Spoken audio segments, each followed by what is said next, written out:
ચાલુ વર્ષ 2024 પૂર્ણતાને આરે છે. સૌ કોઈ નવા વર્ષ 2025ના વધામણા કરવા માટે આતુર છે.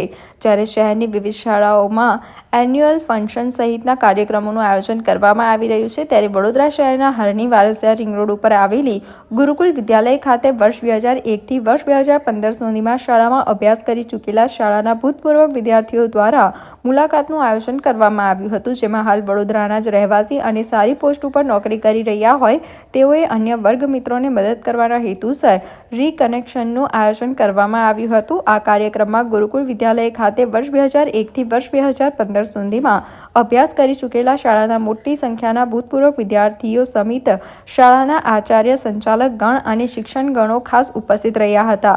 આ દરમિયાન ભૂતપૂર્વ વિદ્યાર્થીઓએ તેમના શૈક્ષણિક કાર્યકાળ દરમિયાન વિતાવેલી પળો પણ એકબીજા સાથે વાળોગી હતી.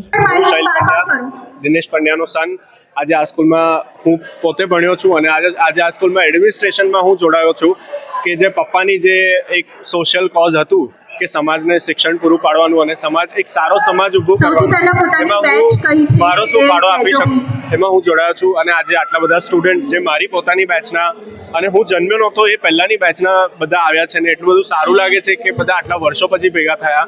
અને જે બેન્ચીસ પર હું બેસીને ભણતો તો આજે એ બેન્ચીસ પર બીજા છોકરાઓને પણ એટલી બધી ખુશી થાય છે. એટલે આ બધાનો મારા જૂના વિદ્યાર્થીઓ અને મારી બેચમેટ્સ અને મારા પછીના બેચમેટ્સ બધાને આવ્યા છે એનો બહુ જ આનંદ થાય છે. આઈ એમ હેપી, રિયલી હેપી.